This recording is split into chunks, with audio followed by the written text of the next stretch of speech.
Muy buenas noches, chicos. Por favor, ¿me pueden confirmar si mi audio está correcto? Sí, ¿verdad? Bien. Muy buenas noches. Bienvenidos otra vez a esta sesión. Ya estamos en la sesión 2 del curso Asistente de Recursos Humanos. Les saluda la profesora Sabia Angélica Vaca Contreras y estoy nuevamente gustosa de acompañarlos y acompañarme también en este seguimiento del curso, ¿no? En este constante aprendizaje mutuo, por cierto, ¿verdad? Veamos. A ver, hemos visto por aquí ya los fundamentos necesarios para conocer la labor, para conocer el sector en el que puede estar involucrado, para conocer las jerarquías también dentro de los niveles organizacionales en los que podría estar el asistente de recursos humanos, ¿verdad? Hoy tocaremos esta labor tan importante, tan retadora incluso, porque tratamos con personas, ¿cierto? Tratamos con personas humanas que, bueno, somos todas diferentes a cada una de las que conocemos. Y por ahí, pues, hay a veces problemas en comunicación, puede haber problemas en evaluación también, porque al evaluar a una persona no la hacemos por mucho tiempo, ¿no? La hacemos por muy corto tiempo, en evaluaciones técnicas también, en conocimiento por ahí, habilidades blandas, pero igual no la terminamos de conocer en unos días o en unas horas, dependiendo de la evaluación, ¿verdad? Por eso es que es un gran reto para la labor de recursos humanos y en este caso es vital pues la asistencia de ustedes, ¿no? Bueno, de actuales o futuros asistentes a recursos humanos, ¿no? Entonces vamos a ver de qué se trata el temita de hoy, que es asistente de recursos humanos. ¿Qué nos comenta por aquí Andrew Carnegie? ¿Qué nos dice él? Uno de los secretos del éxito empresario, dice, consiste en no hacer uno mismo todo el trabajo, ¿verdad? Sino en reconocer al hombre apropiado para hacerlo, ¿verdad? Entonces, cuando nos encontramos de una gran cantidad de candidatos que van a postular por ahí dentro de una convocatoria, un perfil específico de trabajo, estamos por ahí tratando de hasta casi adivinar, pero dentro de las evaluaciones que aplicamos, a poder acertar al hombre adecuado, a la persona adecuada, en este caso, para un puesto de trabajo, ¿verdad? Es el gran éxito, bueno, el gran reto que tiene el empresario cuando intenta elegir y mucho más, pues a quien va a tener que delegar funciones a las que no puede realizar concretamente, a veces por el tiempo y bueno, por la magnitud de las actividades de la empresa, ¿verdad? Si coincidimos o no, o tiene algo que agregar, vamos a dar un tiempito luego para esto, ¿sí? Veamos por aquí los subtemitas, vamos a tocar cuál es ese proceso, de qué se trata, algunas definiciones básicas, las técnicas y mejores prácticas para el éxito de la misma. Hablaremos también de este conocido ya modelo DISC, ¿no? Vamos a ver quién lo creó también, ¿no? Y hablaremos pues del onboarding efectivo y de los tipos de contrataciones en general que existe. Existe un sinfín de tipos de contrataciones. Muchas de ellas están vinculadas a diferentes normativas legales dentro de la legislación laboral. Se parecen mucho a las legislaciones laborales de los países latinoamericanos, ¿no? Y por ahí vamos a hablar de unas que son comunes, ¿no? En el Perú también tenemos una, básicamente, pues si la queremos dividir en tipo de Estado, pues una es las del Estado propiamente, públicas, y otras son las privadas, ¿no? Esos son los grandes grupos de contrataciones que podríamos tener. Bueno, veamos este primer paso, el proceso de reclutamiento y selección. Quisiera que ahora voy a abrir los micrófonos, ¿ya? Porque quiero, alzando la mano, de hecho, primero, a ver, primero para ver si están bien atentos, y otra para conocerlos un poquito dentro de su experiencia por ahí en convocatorias, ¿no? A ver, dentro de las convocatorias en las que pudieran haber participado, hablando de reclutamiento y selección, o sea, poniéndose ustedes en lugar de postulantes, ¿no? Alguna experiencia muy particular que han tenido o algo muy chiquitito dentro de un procesamiento de reclutamiento y selección. Sobre todo, tiempo, ¿no? Que duró, quizá, que evaluaron principalmente, ¿no? Y cómo se llamó quizá el puesto de trabajo. A ver, vamos a activar el micrófono, ¿ya? A ver, estamos listo. A ver, voy a observar quiénes me están alzando la mano. para invitarlos a participar. A ver, ¿a quién tenemos por aquí? Maribel Campoverde, te escuchamos, coméntanos. Buenas noches con todos. Cuando yo fui a una entrevista de trabajo, se demoró bastante, como 2 horas en la entrevista, porque me tomaron una prueba psicológica y me hicieron varias preguntas sobre mi vida personal. También me hicieron hacer un dibujo y me preguntaron el significado del dibujo. Entonces se analizaban varios aspectos en esta entrevista. Así es, muchas gracias. A ver, por aquí, cómodamente tu shop. A ver, cómodamente tu shop, coméntanos. Seguramente que no es tu nombre, pero así te identificó por aquí. Te escucho. Hola, hola, ¿qué tal, profe? ¿Cómo estás? Bueno, no, yo lo que, no es el nombre, justamente es el nombre de la empresa. Básicamente yo realizo lo que es reclutamiento, o sea, y yo me baso en dos pautas fundamentales.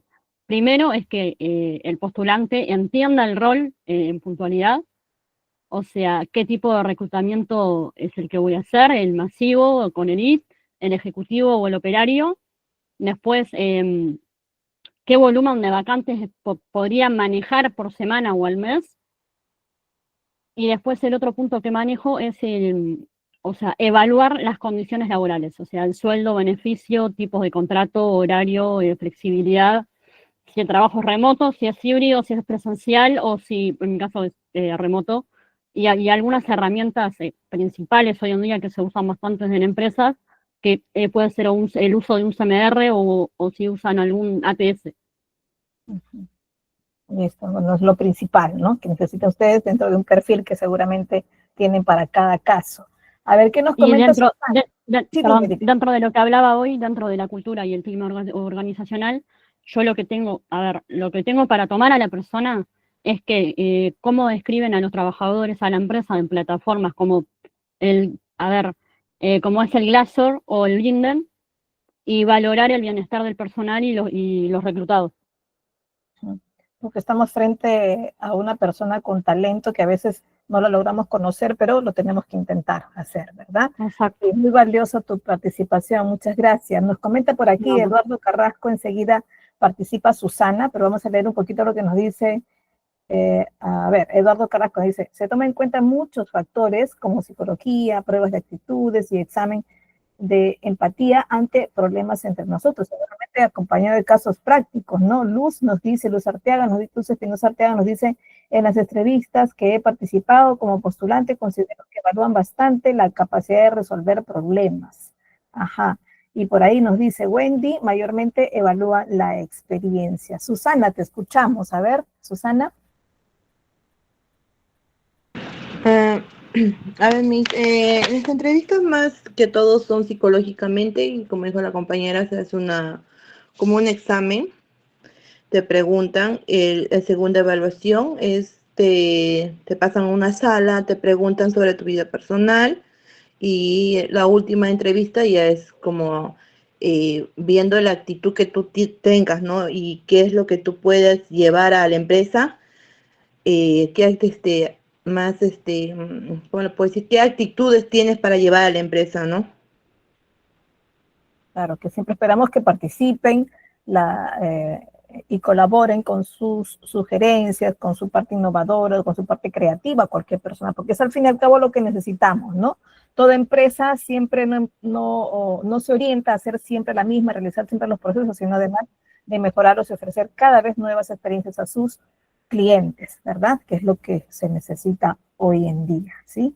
A ver, por ahí otro mensajito, no, a ver, ya. Yo les quiero contar así de chiquito nomás cómo fue mi primer trabajo ahí hace muchos años, ¿no? Mi primer trabajo al que postulé, ¿no? Porque por ahí siempre me dicen, mira, y esto para vender acá, ¿por qué no nos acompañas cuando uno tiene sus 15, 16, 17 años por ahí dentro del colegio? Bueno, siempre a veces tiene algunas oportunidades de probar ciertos trabajitos, ¿no? Pero por ahí ya pasó una tienda donde sí se necesitaba personal orientador para diferentes áreas, entonces dije, ay, acá voy a postular. Y ya había terminado el colegio y a la vez estaba aprendiendo mi vida universitaria, futura, ¿no? De estudiantil. Bueno, siempre pues en el verano había que o buscar alguito a ver qué hay, ¿no? Dentro de la experiencia que uno quiere. Y dentro de esto, escuché hablar de una empresa que había iniciado recién hace algunos, pues entonces un año y medio, se había instalado dentro del Perú con una ferretería, una cadena, en este caso de ferreterías, ¿no? Con diferentes locales, ¿no? Y era totalmente nuevo acá en el Perú, ¿no? Es lo que ahora ya tenemos Odima, tenemos Maestro, bueno, Maestro ya no está, pero tenemos otras más, ¿no? Bueno, algo así como Promar, más o menos, ¿no? Pero este era muy, muy ferretero, ¿no? Y nadie, todos estábamos acostumbrados a comprar productos para construcción o de ferretería en los tipos bodegas o cerca de los mercados, por ahí, ¿no? Pero nunca habíamos visto, pues, una cadena como esta, ¿no? Entonces, ahí comenzaron a llamar gente, pero ¿cómo fue? Comenzaron a llamar a la convocatoria, empezó con una capacitación, ¿no? Ustedes dirían, por ejemplo, que los capaciten acá y después los elijan, ¿no? Bueno, esta empezó, sí, claro que no virtual, fue presencial y fueron una semana, ¿no? En aquel entonces sí estábamos acostumbrados a postular con varios días, en varias oportunidades, y uno se dedicaba su tiempo a esto, ¿no? Inclusive uno iba y presentaba su CV, ¿no? Ahora ya no, todo currículum por correo electrónico o en plataformas, ¿verdad? Aquel entonces no había que visitar el lugar. Y esta fue ofreciendo una capacitación por una semana, claro que mediodía, ¿no? Y terminaba con una selección, ¿no? Bueno, con ciertas calificaciones, bueno, con ciertas evaluaciones previas dentro de, ¿no? Y todos los que fuimos calificados, ¿no? Para ingresar a trabajar, ya nos contaban desde el primer día en este caso fue una inducción con capacitación, como pagados, ¿no? Y así fue cierto, fue verdad. Y por ahí, pues siempre cuando escuchamos hablar de esto decíamos, ¿será verdad? ¿Me van a pagar? ¿Cuánto tiempo de contrato me pondrán? ¿Cuánto será el sueldo? Y es lo que uno quiere saber desde el comienzo, ¿no? Que hoy ya se acostumbra a hacer esto. Muy poquitas empresas te lo dicen cuando estás en la entrevista. Ya la mayoría sabe que desde el comienzo tiene que estar las cosas claras, ¿no? Por aquí hay otro mensajito más, a ver, de Luis nos dice, en las entrevistas que he participado toman en cuenta la iniciativa propia y resolución de conflictos, así como trabajar bajo presión, así como la experiencia, bueno, en el área que postula, sí, sí. Y los ponen, ¿no? Cuando ustedes están leyendo las diferentes convocatorias de trabajo bajo presión, proactivo, bueno, hay un sinfín de características que me las tengo que creer a veces, ¿no? Porque muchas veces las tengo como características, pero no las pongo a flote. O quizá en mis primeros trabajos a los que postulo, puede ser que no me sienta tan seguro, pero eso tiene que ver mucho, mucho, mucho con el cómo sentirse a veces en el momento, en cómo influenció a la familia y en cómo sentirse vivos cada uno de nosotros, ¿no? Entonces, por ahí tiene que ver mucho, mucho el cómo somos, ojo, y ahí está acompañado pues de toda nuestra personalidad, nuestras habilidades blandas, los valores, ¿no? Que también tiene que ver mucho con las características propias. Bueno, estamos nosotros poniéndonos en el lugar del postulante, ¿no? Y de acuerdo a este análisis es que tenemos que ponernos ahora en el lugar de la empresa, ¿no? ¿Cierto? Como lo decía una de sus compañeras que ya trabaja en esto. Ella se pone en el lugar de la empresa y ya sabe cuáles son las pautas que le han indicado que tiene que evaluar, ¿cierto? Entonces, eso es lo que tenemos que descubrir, cómo evaluamos en el menor tiempo posible siempre a los candidatos, ¿verdad? Y cómo es que elegimos y cómo son los riesgos que tomamos cuando elegimos a este mejor perfil, a este mejor trabajador, ¿no? Sin indicar, ojo, este mejor significa el que mejor encajó con mis evaluaciones. No significa que escogí al trabajador perfecto. Ojo, no nos olvidemos que somos personas humanas y que de todas maneras vamos a tener desviaciones, ¿no? Entonces veamos ahora sí este paso a paso. ¿Qué cosa es? Entonces, ¿cómo definimos al reclutamiento y la selección, ¿no? Bueno, dependiendo cómo estamos también, qué tanta importancia le damos a cada uno de estos pasos, porque el reclutamiento y selección son un paso a paso, es un proceso de hecho, ¿no? Implica de hecho identificar la necesidad que tengo de un determinado talento dentro de la empresa, sí, ¿no? Para esto, pues tengo que diseñar perfiles de puestos adecuados, tengo que reclutar candidatos, ¿no? Potenciales en este caso, primero, Y a través de diversos canales los tengo que hacer, ¿no? Y hoy en día tenemos un sinfín de canales para poner nuestros avisos, ¿no? En mi época se imaginarán, pues ustedes no sé si les imaginan que teníamos que leer los diarios, los periódicos, ¿no? Las revistas para poder buscar los lugares donde estén solicitando personal. O leer los letreros que hasta hoy todavía hay algunos lugares donde publican letreros, ¿no? Los más concurridos para esto, ¿no? Por ejemplo, en educación todavía nos acercamos a nuestras UGELs, que son las unidades de gestión educativas locales, donde se ponen todavía los letreros, ¿no? Todavía hay esto. Pero bueno, hay otros canales más efectivos, ¿no? Y luego pues hay que evaluar estas habilidades, estas competencias y seleccionar por ahí a los candidatos que pueden estar más adecuados para postular los puestos que necesito cubrir, ¿verdad? Ahora, antes de iniciar cualquier proceso, como cualquier proceso administrativo en general y todo lo que hago, es fundamental pues tener una comprensión de todas maneras profunda de estas necesidades específicas de la organización y sobre todo de sus prioridades. Muchas veces la empresa no puede contratar a todos los vacíos que tengan en la empresa, sino que los tiene que poner poco a poco. Puede ser que una empresa recién esté empezando y que alguno de sus trabajos esté realizando 2 o 3 funciones pequeñas y no pueda subdividirlas todavía, ¿no? Entonces, gradualmente va a comenzar a implementar todas las áreas que necesite. Y esto va a implicar, pues, identificar con claridad, de hecho, cada uno de los perfiles, con habilidades, con competencias, ¿no? Que son cruciales para el éxito de la empresa, y con un enfoque estratégico, es decir, que convenga para ambas partes, ¿no? Sobre todo para poder definir esas necesidades, ¿no? Y permite, pues, así, de esta manera nos va a permitir dirigir esfuerzos estratégicamente, ¿no? Si los planteo estratégicamente, dirigir esfuerzos hacia una contratación de personas que realmente impacten positivamente en la organización. Es decir, si yo escojo un lugar donde poner mi aviso, tiene que ser estratégicamente, ¿no?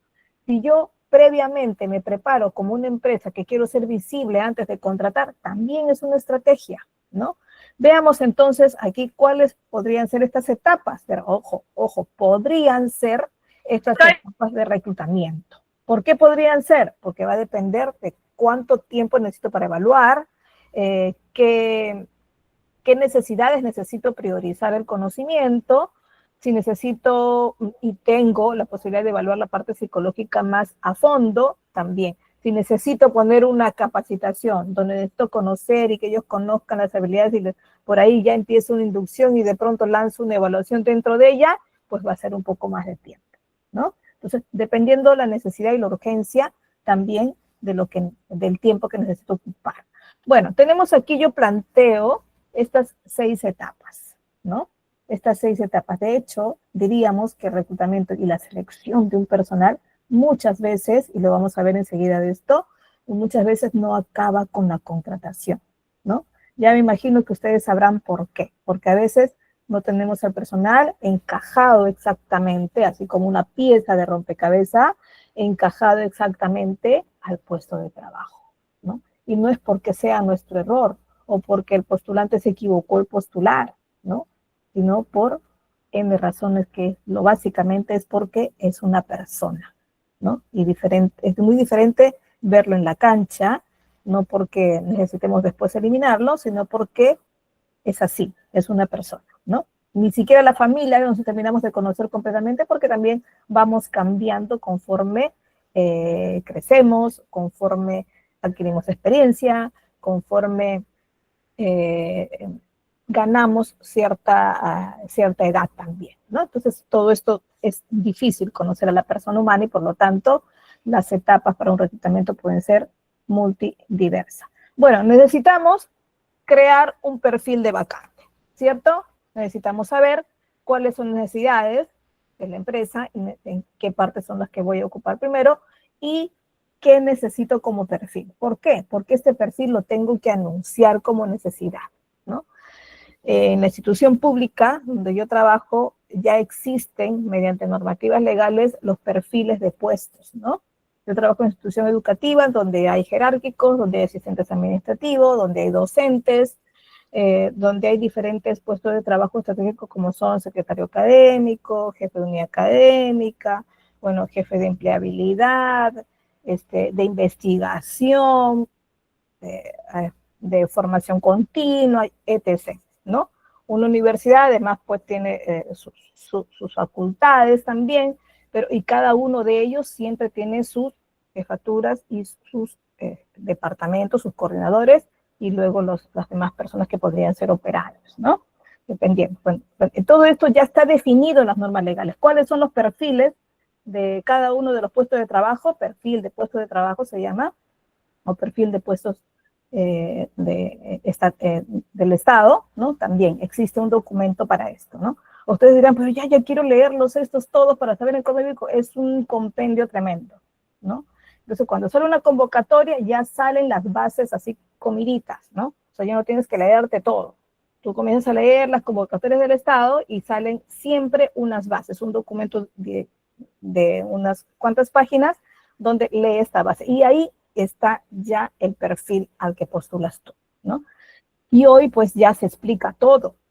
Unas bases te va a indicar cuál es el requerimiento, cuántas personas, ¿no? Las vacantes en este caso, el lugar donde vas a trabajar, la dependencia en la que vas a estar, el sueldo que vas a recibir, el tipo de régimen que vas a tener que va vinculado con una norma legal, ¿no? Entonces, esto ya está. Igual las empresas privadas tienen que tener también, ir creando sus perfiles de necesidades de puesto de trabajo, ¿no?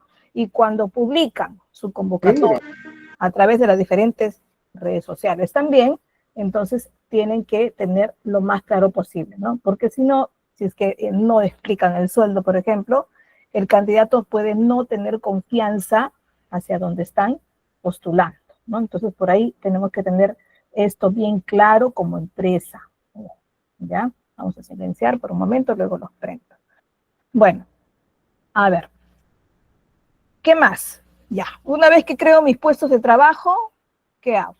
Tengo que anunciar, ¿cierto? Tengo que dar inicio a esta convocatoria. ¿Y cómo? Anunciando, y por eso tengo que buscar los lugares y algunas recomendaciones básicas. Vamos a verlas luego, ¿sí? Ya tengo el anuncio puesto en el lugar más adecuado para mí, o en los lugares más adecuados, y comienzo la evaluación. Y esta evaluación, pues, puede tener varios filtros, ¿no? El primer filtro siempre va a ser el CV. La evaluación, en este caso, del currículum vitae, ¿no? Y a esto, pues, vamos a interrumpir un ratito para, justamente, no es que quiera aprovechar el momento, pero sí puede ser más entendible y necesario para ustedes, pero sí, pues ya sabrán que GCAP les ofrece este y otros más cursos, pero les da la gran oportunidad de obtener su certificado. Ojo, el certificado no es condicional a nada. A las asistencias de cursos, no, ustedes pueden seguir asistiendo. Pero no podemos dejar de decirles que es importantísimo, ¿no? Yo les comento, como institución pública a la que pertenezco, es totalmente obligatorio presentar un currículum documentado, porque así le llamamos cuando presentamos todas las justificaciones de todo lo que ponemos en nuestro currículum. Si postulan a la privada, les contaré que está cada vez más creciente, ¿no? La semana pasada, por ejemplo, como ellos a veces quieren evaluar la validez del currículum, porque sí, también eso se evalúa. Entonces, estuve acompañando en esto, en la validez, ¿no? Y aquí está lo bueno que veo también en GCAP, que tiene pues su código QR, que eso facilita las validaciones de los currículos, ¿ya? Entonces, GCAP les ofrece que se certifiquen y que tengan el aval, además internacional, de Google Workspace for Education, ¿verdad? Ahora, hay una promoción. Esta promoción está desde 50 soles o 14 dólares estadounidenses, pero solo está válida, ojo, hasta el 18 de junio. Así que aprovechen ya y sean así un profesional altamente competitivo en este mercado laboral que verán está cada vez más demandante, ¿no? Y que recuerden pues que cada siempre va a estar comprometido con la enseñanza, ofreciéndoles más cursos y con esta promoción que pueden aprovecharla hasta el 18 de junio. Ya, chicos, volvamos entonces a ver, ya vamos a evaluar CVs, y en los CVs ustedes van a tener como asistentes siempre una ardua labor de comenzar a separar quienes cumplen el primer filtro, que es el perfil, ¿no? Si me dicen, a veces ponen edades, bueno, se filtrará la edad y los demás lamentablemente pasarán a archivarse porque no cumplen la edad, ¿no? O bueno, no están en el rango de edad anunciado, ¿no? ¿Qué más? dirán, con conocimiento de cursos de asistentes de recursos humanos. Bueno, entrarán los de asistentes de recursos humanos y los demás, lamentablemente no, porque no cumplen el perfil, ¿no?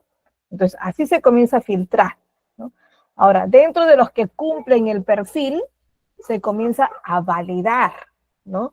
Si dice que es un profesional técnico en administración de empresas, en la institución, no sé, IPAE o CEGEL, ¿no? CEGEL, que es ahora, ¿no? El CEGEL, pues se tendrá que validar esto, ¿no? Ahora, en el Perú, por ejemplo, existe el Certificado Único Laboral, el CUL, ¿no? CUL, ¿no? También esa es una manera fácil de validar algunos estudios, no todos, pero sí varios, ¿no? Y experiencia laboral también varias, ¿no? Y comienzan a revisar si cada uno de los certificados que han puesto ahí son válidos, ¿no? Tanto en experiencia laboral como en conocimientos o en carreras profesionales, si así lo han puesto. Bueno, esto es la gran labor que tiene que hacer el asistente de recursos humanos, comenzar a separar, ¿no? Ojo, todavía ustedes no eliminan, no tienen la facultad de eliminar, solo separan, ¿no? ¿Y por qué? Porque no conviene además eliminar, porque por ahí la institución privada puede crear sus necesidades apartes. La institución pública sí son un poco más exigentes, tienes que cumplir sí o sí lo que dice ahí, y si no, no, ¿no? Esto se elimina fácilmente. Pero la institución privada puede crear sus propias necesidades, ¿no? Si no encontré ninguno con este perfil, puedo crear una necesidad y escoger a unos similares, ¿no? Que no haya cumplido exactamente con mi perfil, pero esté de repente mucho más cerca, ¿no? Entonces, eso es una necesidad que se crea al ver que ninguno cumple al 100% el perfil, ¿no? Entonces, evalúo el currículum, listo. Luego, empiezo a pensar en los otros filtros, ¿no? ¿Cuál va a ser? Conocimientos, ¿no? A veces son escritas, a veces son conocimientos prácticos, ¿no? Dentro de las herramientas que por ahí son necesarias y están publicadas además como necesidad dentro del perfil, ¿no? De repente para el asistente de recursos humanos te pide pues que tengas ciertos conocimientos de contabilidad porque te van a ubicar de repente en trabajo de planillas, ¿no? Bueno, puede ser, entonces tienes que tener cierto conocimiento de esto, ¿no? Entonces te evalúan y te hacen de repente, te ubican con cierto adiestramiento previo de cómo manejar una planilla, ¿no? Puede ser, o si conoces algo de esto, ¿no? Bueno, entra el examen de conocimiento, que puede ser un examen escrito, puede ser objetivo, puede ser con alternativas, bueno, también, ¿no? Luego, generalmente un tercer filtro es una entrevista, ¿no? Ahora, ustedes como asistentes de recursos humanos les van a decir cuáles son los filtros que se van a aplicar y van a tener que avistar el material, las herramientas y los momentos, las salas incluso, para dichas evaluaciones, ¿no? Entonces tienen que listar todo el material que necesiten, en este caso, los evaluadores. Luego empieza ya la parte de la contratación para este personal o estos que ya han cubierto la vacante, ¿no? Que han sido seleccionados, ¿no? Y se empieza a contratar y ahí también viene otra labor del asistente de recursos humanos que es elaborar los contratos de cada uno de ellos. Para esto pues ya se prevé los formatos de contratos. Cuando uno alista la convocatoria, incluso ya tiene que tener listo cuáles son los formatos de contrato. En la institución pública, por ejemplo, desde que uno les dan el anuncio, la convocatoria, dentro de las bases también se pone ya el formato del contrato. ¿Para qué? Para que el postulante ya sepa cuáles van a ser las condiciones de trabajo, ¿no? Dentro de eso va a estar el sueldo, el horario, el lugar de trabajo, la normativa que los va a respaldar, ¿no? Entonces ya la ley no tiene que caerle de sorpresa, ¿no? Entonces, en institución privada también tendríamos que tener esto porque ¿qué tal si al final me costó tanto trabajo elegirlo? Le doy el contrato para que firme, me dice voy a leerlo y de pronto hay una cláusula que no va, ¿no?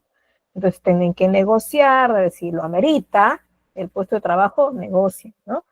Ahora, ¿qué pasa cuando se contrata personas con cierto nivel jerárquico, con cierto nivel directivo quizá, ¿no? De repente contratas a un jefe de un departamento de marketing, por ejemplo, ¿no?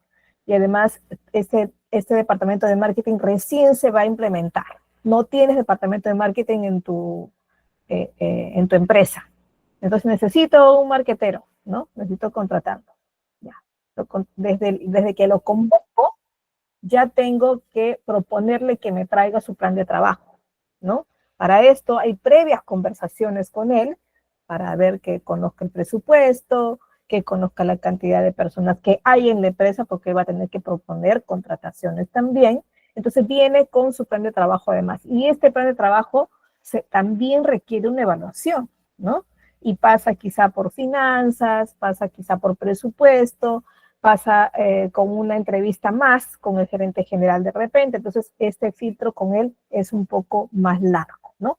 Y las respuestas también no son tan rápidas como seleccionar a un personal ejecutivo o a un personal operativo.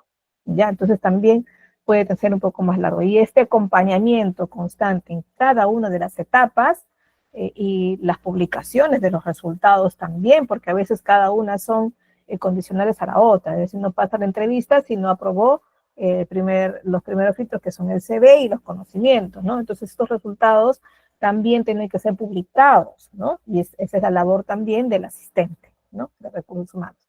Bueno, entonces podríamos terminar, digo, en la contratación, porque en un momento van a ver por qué muchas veces no debe terminar en esta parte, ¿no? Bueno, necesitamos algunas técnicas, conocer algunas técnicas y mejores prácticas para poder abordar con éxito esta parte de reclutamiento y de selección, ¿no? Sobre todo las primeras partes, diría yo, ¿no? Una, está bien, yo puedo poner mis letreros virtuales, como diríamos yo, en mis redes sociales, ¿no? Pero todo esto es para poder acoger a todas las personas a quien no conozco fuera de la empresa para que formen parte de mi equipo, de mi empresa, ¿cierto? Pero también podríamos optar por la selección interna. ¿De qué se trata la selección interna? ¿No? A veces nos preocupamos de esa parte y no sabemos que dentro de mi empresa puede estar el vacante ideal o la persona ideal para un puesto de trabajo que necesito cubrir, ¿no? Entonces, este proceso funciona de la siguiente manera, ¿no? Búsqueda de candidatos dentro del propio personal, ¿no?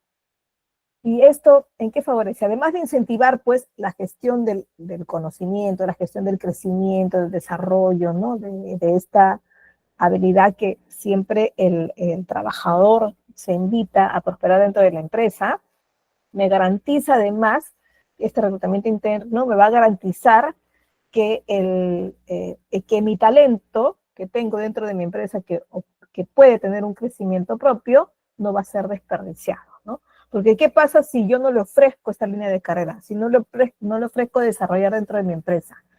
Si él va a ver que está creciendo, que ya de esta oficina ya no tiene más que aprender y quiere, bueno, claro, crecer también económicamente, estoy segura que si en la empresa no le ofrecemos, se va a ir a buscar trabajo en otro sitio. Y es verdad, ¿no? Es verdad, así sucede, y eso nos pasa a nosotros también cuando estamos en una empresa y veo que no puedo ascender, que no tengo posibilidades, y si no asciendo tampoco no mejoro económicamente, entonces me voy a buscar otro, ¿no? Porque total ya tengo experiencia aquí.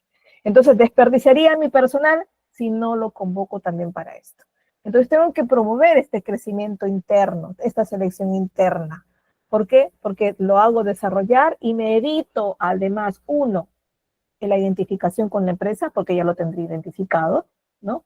Otro, perder el tiempo y dinero también en las convocatorias y en las evaluaciones, ¿no? Entonces es mucho más conveniente hacer crecer a un trabajador dentro de la misma. Hay muchas empresas que contratan desde practicantes y eso es para ellos su principio, ¿no? Hacer crecer y contratar desde practicantes a los trabajadores, ¿no? ¿Qué más? Tener archivos de hojas de vida, sí, mantener siempre el historial, aunque esto puede a veces no servirnos porque esos trabajadores generalmente ya pueden estar colocados en otro sitio, pero ¿por qué no mantener algunos, ¿no? Algunos de los que yo crea conveniente que salen de repente de una institución conveniente para mí, porque de repente se vincula con las labores que hago. Además, por ahí he validado algunos documentos que me han mandado y los considero que están todos válidos y no he pescado ningún truco por ahí, ninguno falso, entonces podría ser una persona creíble y que más adelante me podría servir, ¿cierto? Entonces los archivos de hoja de vida sirven y los tengo que conservar en varios casos, no diría que en todos, porque se me va a quedar de un sinfín de hojas de vida, pues voy a mantener, así los tenga en digital, voy a tener un drive completo para esto, ¿no?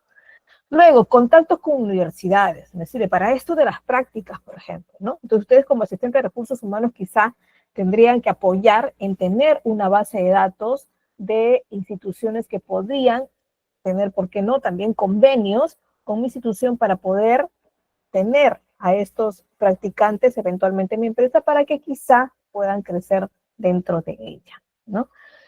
Contacto con sindicatos. Bueno, aquí es tratando de que no sea condicional. Siempre si tenemos buenos tratos con los sindicatos también nos podrían recomendar, sí, pero tratando de que no sea condicional, ¿no? Porque a veces los sindicatos podrían, en algunos casos, condicionar a que si no contratas a los que yo te propongo, pues puedo tener problemas contigo, ¿no? Pero siempre si tenemos buenos términos, podría ser muy útil porque también estos sindicatos siempre están vinculados con empresas, ¿no? Entonces podrían ayudarnos también. Agencias de reclutamiento, y esto si es que yo no puedo, bueno, yo como empresa o mi empresa, yo como asistente, si me pongo en lugar de los asistentes, no tiene la oportunidad o no tiene el personal adecuado o no tiene el tiempo para poder realizar este reclutamiento, ¿no? O de repente no tiene un área específica de recursos humanos, ¿no? Y solo tiene de repente un área de administración general y dentro de ellos tiene un asistente que podría encargarse del área de recursos humanos, pero no tiene el equipo completo. Entonces, de repente el asistente de recursos humanos podría proponer la tercerización, en este caso, ¿no? De este proceso, ¿no? Que podría ser diferentes empresas que hoy las tenemos, ¿no? Que en un rato las vamos a ver cuáles podrían ser ellas, ¿no? Y para ello, pues, se contratan agencias de reclutamiento especializadas en la atracción, pues, de candidatos competentes y que también o evalúan todo el proceso o evalúan cierta parte, ¿no? Podrían ser que solo me filtren currículums y que la demás parte de la evaluación me la quede yo como empresa, ¿no? O podría coger todo el trabajo también, ¿no? ¿Qué más? Indicación o recomendación de los empleados. Sí, también me van a servir porque quizá de ellos ya tienen conocimiento de cómo se trabaja en la empresa y podrían recomendar, y seguramente positivamente, porque si alguien recomienda y ve que hay un puesto de trabajo por cubrir, ya le van a ir explicando a este familiar, a este amistad o algún conocido cómo es que se realiza el trabajo en la empresa. Entonces ya viene como que un poquito adiestrado, un poquito identificado con nosotros, ¿no? Y el uso de redes sociales es totalmente necesario hoy en día, ¿no? ¿Por qué? Porque me adelanto un poquito acá, porque la identificación de las redes sociales, hoy en la era digital, pues estas herramientas tecnológicas que van vinculadas con ellas, pues nos van a dar cierta presencia ¿no? Cierta presencia en estos lugares. Entonces conviene también ser en este caso, no solo para publicar nuestros productos y servicios, sino también tener presencia en ellas, mostrando las actividades que hacemos con nuestros colaboradores, ¿no? Entonces, esta presencia es realmente útil para ya coger personal identificado con nosotros, ¿no? Otra de las recomendaciones básicas es la que les había dicho, ¿no? Utilizar tecnologías innovadoras para reclutamiento, ¿no?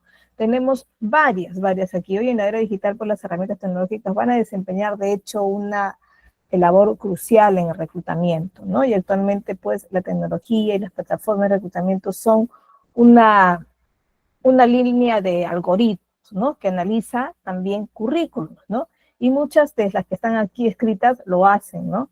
LinkedIn, que de hecho es una de las líderes en esto, y además podemos nosotros tener ya nuestras publicaciones también allí, es una red social además, donde nos podemos vincular con estos trabajadores que podemos necesitar, ¿no?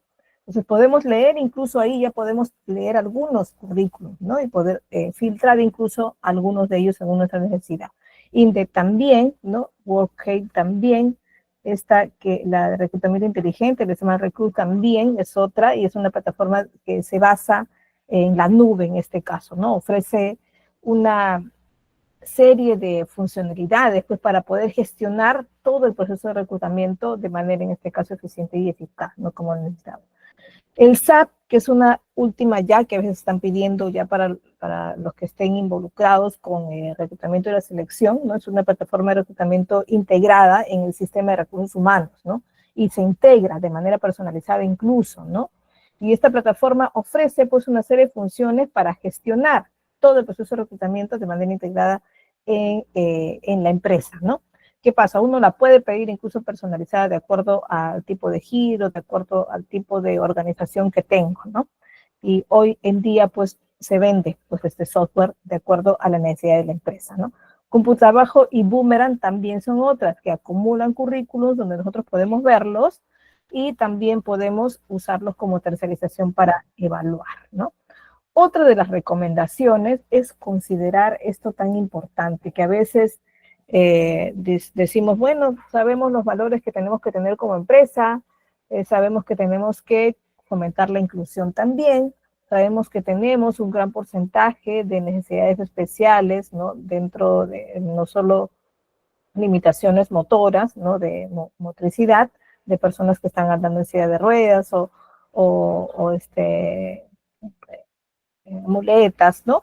O que tienen algún acompañamiento especial para esto. Entonces, a ellos hay que considerarlos también, incluso estos tienen algún porcentaje a favor dentro de sus resultados de su evaluación, ¿no? Y es la ONU que nos pide que consideremos eso también, ¿no? En los diferentes países ya tenemos incluso leyes de inclusión, ¿no? Y que uno, por una parte, tenemos que cumplir por la parte legal y uno que también tenemos que involucrarnos en eso porque también reflejamos, en este caso, empatía o cierta apoyo a la diversidad que tenemos, ¿no? Entonces, esto también se tiene que considerar. Dentro de la ONU, por ejemplo, menciona como parte cumplidora dentro de los objetivos de desarrollo sostenible, ¿no? Entonces hay que considerar esto, ¿no? Y acá tenemos, están delimitadas de hecho por números, son 17, pero tenemos acá las que más se vinculan, son las 5, la 8, la 10, ¿no? Que hablan de la igualdad de género, hablan de la accesibilidad, del acceso a la información, hablan de la reducción de desigualdades, ¿no? Del trabajo decente, ¿no? Por ejemplo, cuando nos referimos al acceso a la información, decimos que cuando tenemos una convocatoria, tenemos que ponerlo en lugares realmente públicos, ¿no? Si sabemos que el portal de Trabajo Perú, por ejemplo, es bastante concurrido, pues ahí le tengo que poner mi aviso, ¿no? Si sabemos que LinkedIn está vinculado con personas que ven el tipo de aviso que yo quiero publicar, el tipo de perfil que necesito, pues ahí lo tengo que poner, ¿no? Si tengo lugares gratuitos donde puedo publicar, también. Si soy una institución pública, obligada a publicar en el portal del gobierno peruano, ¿no? Eso sí o sí, y ahí los van a ver. Pues si ustedes están interesados en trabajar en institución pública, tienen que ingresar a los portales del gobierno, ¿no? En este caso, en cada uno de sus países. ¿Qué más? No olvidemos, otra recomendación más, estas de acá, ya vemos hablado de las redes sociales, pero hay dos acá interesantes, ¿no? Una que a veces también podemos decir que, bueno, si yo estoy en el área de recursos humanos, ya sé cómo se hace una entrevista, ya sé que hasta cada mes de repente lo hago, porque de repente estoy rotando mucho personal. Entonces, en esta parte, mi jefe y yo ya lo manejamos muy bien, ¿no? Entonces, nos despreocupamos y podemos no ir preparados a una entrevista, ¿no? Y para esto tenemos que tenernos bien claro. A una entrevista tenemos que implementarla, ¿no? Tenemos que ir con una implementación, en este caso, entrevista bien estructurada, ¿no? Es decir, bien preparada, con mis pautas, con lo que tengo que preguntar, con los puntos que no me debo olvidar, ¿no? Así tenga la mayor experiencia en esto.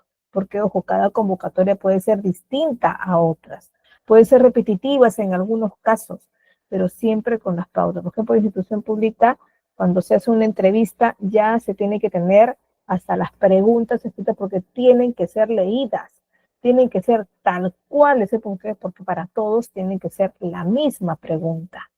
Entonces tengo que leerlas. Y en algunos casos sí nos piden que leamos porque una coma, una pausa o un punto puede cambiar el sentido, el contexto de lo que se quiere preguntar, de lo que se quiere decir. ¿Ya? Entonces, a esto hay que considerarlo bastante. Entonces, una entrevista tengo que ir totalmente preparado, ¿no?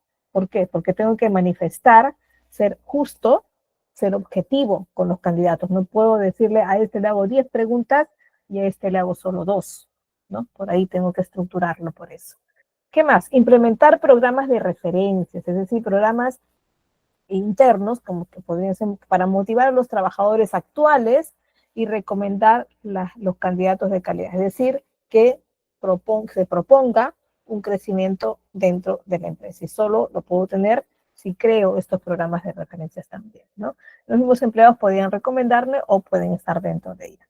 Y bueno, lo de redes sociales, que les había mencionado, que acá pues podríamos hablar de un tema muy grande, pero la clave es decir que si estamos presentes en redes sociales como empresa y también como empresa que tiene un buen clima laboral, estaríamos construyendo lo que se llama una marca empleadora sólida, ¿no?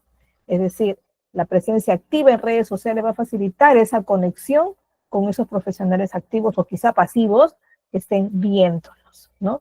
Entonces, esta marca empleadora tiene que ser considerada también dentro de nuestras publicaciones, dentro de nuestros contenidos en redes sociales o en diferentes comunicaciones que tengamos, ¿no? Entonces, bueno, en esta parte podríamos resumir que es fundamental considerar ciertas recomendaciones dentro de una empresa ya incluida dentro del mercado laboral para poder reducir quizá la inversión en este trabajo tan amplio que es el reclutamiento, ¿no? Invertir en el desarrollo, invertir en la gestión efectiva del talento dentro de nuestra empresa, ¿no? Vamos a poder mejorar este compromiso con los empleados y por lo tanto aumentar pues la productividad dentro de la empresa, ¿no? Ahora, hay un método bastante conocido que se utiliza para poder analizar a este talento o a este grupo humano que va a ingresar a mi empresa, ¿cierto? Se habla mucho del modelo DISC, ¿no? El modelo DISC, en este caso, fue implementado por William Moulton, ¿no? Contéstenme allá en el chat si conocen a William Moulton, si han escuchado hablar de él. Por aquí, vean que estoy poniendo que es un historietista, ¿no? Bueno, fue un historietista y fue el creador del personaje de la Mujer Maravilla. Y él creó, bueno, él era el creador de cómics, ¿no? Y creó este método que se llama el modelo DISC, ¿no? Y es una herramienta pues para poder evaluar diferentes comportamientos, ¿no? De las personas a través de sus emociones, ¿no? Y de esta manera conocemos la personalidad y el comportamiento de ellos, ¿no? ¿Y de qué nos sirve? Justamente para poder conocer algunos aspectos, ¿no? Principales, algunos rasgos principales de la personalidad, ¿no? De estos candidatos, podría ser, se aplica en diferentes áreas, ¿no? Pero aquí enfocándonos en reclutamiento y selección, diríamos que podemos conocer estas 4 características principales de una personalidad, ¿no? Conocer una personalidad, por ejemplo, dominante, otra que sea influyente, estable y en un cumplido también. Cada uno de estos significa diferentes aspectos, ¿no? El dominante, por ejemplo, son personas enérgicas, son personas decididas, acostumbradas a tomar decisiones rápidas, ¿no? Aceptar retos también y cuestionar también, ¿por qué no? Alguna de ellas y la mayoría, el dominante suele hacer esto, cuestionar el orden establecido, ¿no? Entonces les cuesta mucho a veces aceptar las reglas cuando estamos en el lado extremo, ojo, ¿no? Se encuentran orientados, pero muy beneficioso para la empresa en resultados, ¿no? Y se preocupan más por el conocer el qué, el cómo, ¿no? Se hacen las cosas, ¿no? Y a veces, ojo, y ahí está el peligro de que pueden tener poca tolerancia social. ¿Por qué? Porque les cuesta trabajo si se van al extremo a escuchar, ¿no? Entonces, pero se le puede sacar muchas ventajas a esta persona. Puede formar parte líder de un equipo, pero se tiene que combinar con otra parte de las características de su personalidad que seguramente lo tiene. Y tiene que trabajar en esto si es que le cuesta.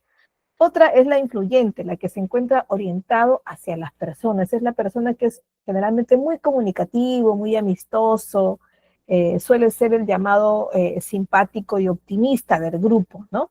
Le gusta, de hecho, naturalmente la popularidad y tener un reconocimiento público. Son nuestros clásicos vendedores, ¿no? Muchos de nosotros habrán salido a la venta, quizás, ¿no? Yo, también mis primeros trabajos fueron vender, salía y quería por ahí lograr un estímulo. Por eso es que a los vendedores se les estimula y se les paga con comisiones también, porque les gusta siempre sentir eso, ¿no? Que ha vendido más, entonces por lo tanto está más recompensado, ¿no? Entonces el influyente puede ser esta persona. Ahora, yo cuando les hablo de estas diferentes características o rasgos principales de una personalidad, no significa que una persona sea totalmente dominante, otra totalmente influyente, otra totalmente estable, otra totalmente cumplido, sino que lo que tenemos que lograr es que descubrir en las personas alguna dominante, pero que tenga además alguna otra característica más, ¿no?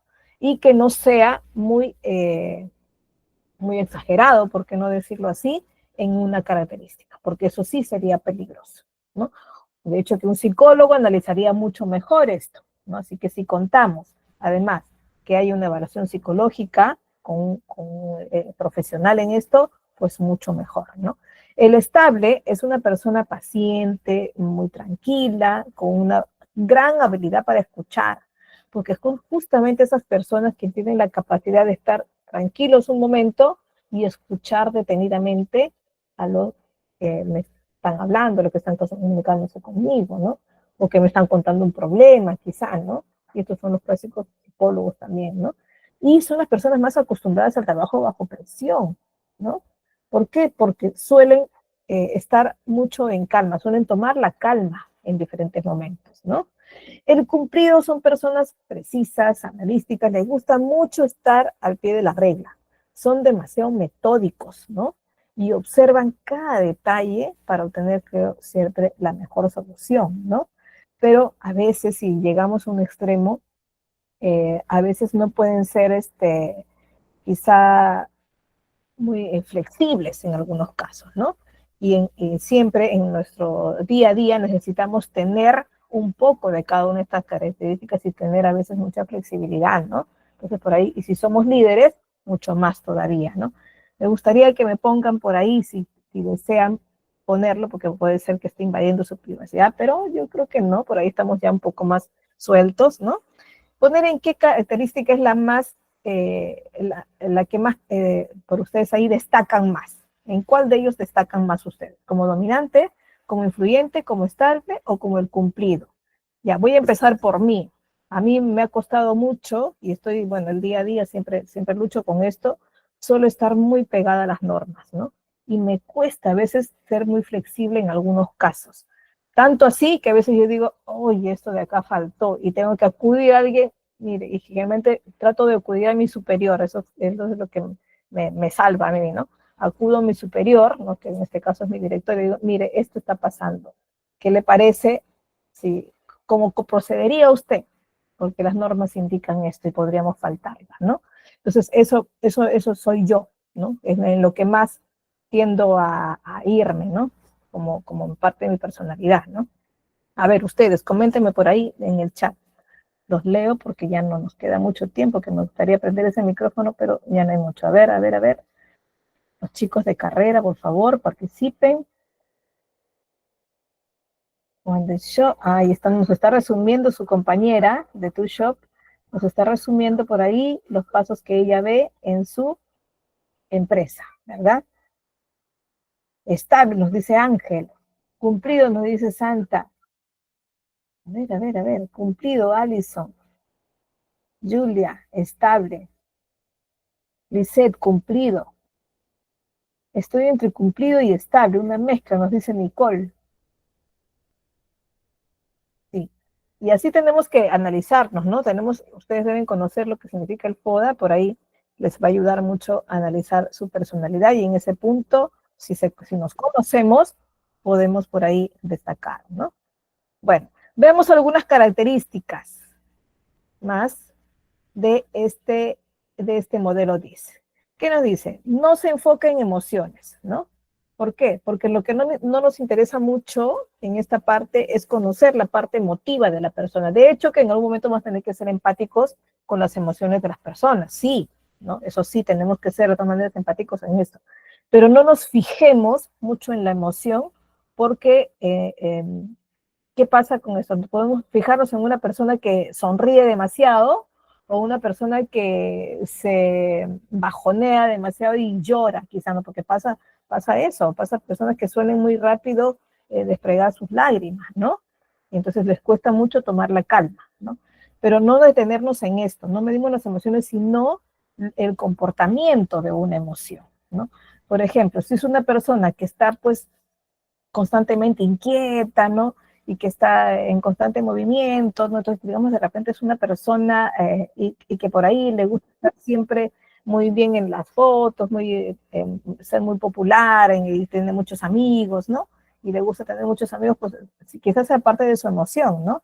Pero veamos más allá de esto, más allá de la emoción, veríamos una persona que se pone en un grupo, que logra influir en ellos y que podría caer en este grupo a supervisar de repente a los líderes de ventas, ¿no? Entonces, esa es la parte que tenemos que ver, no tanto la emoción, sino el comportamiento que puede reflejar esta emoción. Esto tiene un lenguaje sencillo de este análisis, ¿no? Ya que utiliza siempre 4 dimensiones nada más. Podríamos hasta inventar más dimensiones, sí, pero este modelo DISC se enfoca en estas 4, ¿no? Es una herramienta universal y neutral porque nos sirve para todos los seres humanos. Todos los seres humanos tenemos una buena parte de alguna de estas características. Y se puede aplicar en la vida real, ¿no? Como herramienta útil, en este caso, para reclutamiento, para desarrollo de personales, para relaciones sociales y laborales es perfecto, ¿no? Nos va a poder aumentar, en este caso, un autoconocimiento, ¿no? De las personas, porque por ahí también, si la aplicamos retrospectivamente, o sea, introvertidamente en cada una de ellas, podemos crear hasta un análisis propio primero antes de, ¿no? Si logramos por ahí en una dinámica, por ejemplo, con personas que estamos evaluando, podemos ganarle tal confianza que ellos mismos nos digan cuáles son sus características personales, ¿no? Entonces, por ahí también nos va a servir de eso de manera ventajosa. Veamos por aquí, hablemos de esta parte que yo considero que es la continuación de el reclutamiento y la selección en algunos casos o algunos casos como parte de, ¿no? ¿De qué hablamos cuando hablamos del onboarding? De hecho, está muy vinculado con lo que se conoce como la inducción, ¿no? La inducción hablamos y nos referimos a poder lograr que esta persona nueva o este nuevo trabajador se involucre más rápidamente a la parte productiva de la empresa, es decir, sea productivo rápidamente y se incorpore como tal y se desempeñe ya totalmente solo, ¿no? Esa es la inducción. ¿Y qué hacen? Nos alcanzan la normativa, nos alcanza el reglamento interno, por ahí manuales de funcionamiento, bueno, nos alcanza por ahí boletines necesarios para conocer la empresa, los beneficios que tiene. Eso generalmente ocurre en una inducción que ocurre a veces en una semana o ocurre de repente en un solo día. Pero ¿de qué se trata el onboarding? El onboarding va más allá de una inducción. El onboarding es una práctica constante, ¿ya? Que busca, de hecho, también acelerar la incorporación de este personal, de esta nueva persona a la institución, ¿no? El onboarding es un proceso, de hecho, de incorporación, sí, de familiarización también, pero ¿cuál es la gran diferencia? Que es un acompañamiento constante, ¿no? Y quizá nunca termina, porque va conectado también, no solo con la aceleración de la productividad, ¿no? Sino también al desarrollo de esta persona dentro de la empresa. El desarrollo de este trabajador, quizá si ofrezco una buena línea de carrera, nunca acaba, ¿no? O puede acabar cuando tiene que irse de la empresa. Una, por razones de salud, otra, por razones de edad, por jubilación, o quizá porque encuentra otro lugar más donde continuar su carrera, ¿no? Entonces, hasta ahí acaba nuestro onboarding. Y si ustedes dirán, ¿es eterno? Muchas veces es eterno, ¿no? ¿Por qué? Porque tenemos que acompañarlo en todo momento, ¿no? En todas sus fases, en todo su andar dentro de la empresa y, ¿por qué no también, en algunos casos, en su vida personal, ¿no? Por eso es que tenemos también muchas actividades dentro de la empresa, tenemos que tener muchas actividades que son extralaborales, ¿no? Y esto es parte del onboarding también. Y entonces, si nos ocupamos de esto mucho tiempo, ¿perdemos mucho tiempo? No, porque va acompañado de la misma actividades que realiza. El onboarding también forma parte incluso de la supervisión, ¿no? Y la supervisión donde se mide incluso el cumplimiento, la llegada a sus metas, el desempeño que provoca dentro de la empresa, ¿no? Entonces, eso también es parte del onboarding. ¿Y cómo se realiza? Con un acompañamiento y diciéndole, pues, que te estamos supervisando, está bien, sí, tenemos que pescar desviaciones, eso es verdad, tenemos que saber si nuestros recursos como empresas se están utilizando de manera correcta, sí, es verdad, pero también tenemos que lograr de que tú continúes y que tengas los menos errores posibles. Por eso es que te realizamos esta supervisión, no solo por sancionar, porque hay partes en las que sí se debe sancionar, ¿no? Sino porque queremos que llegues a tu meta, porque si llegas a tu meta, ayudas a la empresa y la vuelves más productiva, ¿no? Entonces, de esto se trata acompañar al trabajador, lograr un onboarding efectivo, ¿no? Acá explico yo, bueno, y lo tengo acá como imagen, de qué se trata el ciclo colaborador. Entonces, un resumen, ¿no? De hecho, que empieza con un reclutamiento, selecciono, induco, lo involucro dentro de la empresa. Quizá empiece con una capacitación o quizá antes también, ¿no?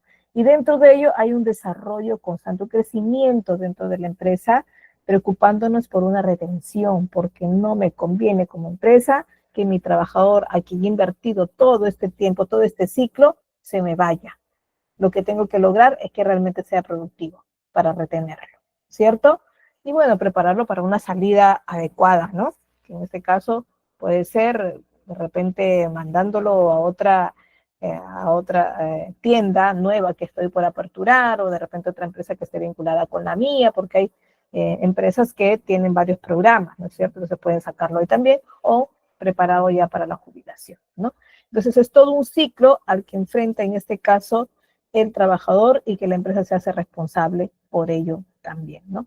Los contratos, que habíamos dicho, los tipos de contratos son básicamente estos, ¿no? Indefinidos, en este caso, pues un de tiempo indeterminado, por tiempo fijo, ¿no? Donde cada uno de ellos también es por tiempo parcial. Y cada uno de ellos tiene sus diferentes beneficios, derechos y deberes de los trabajadores también, ¿no?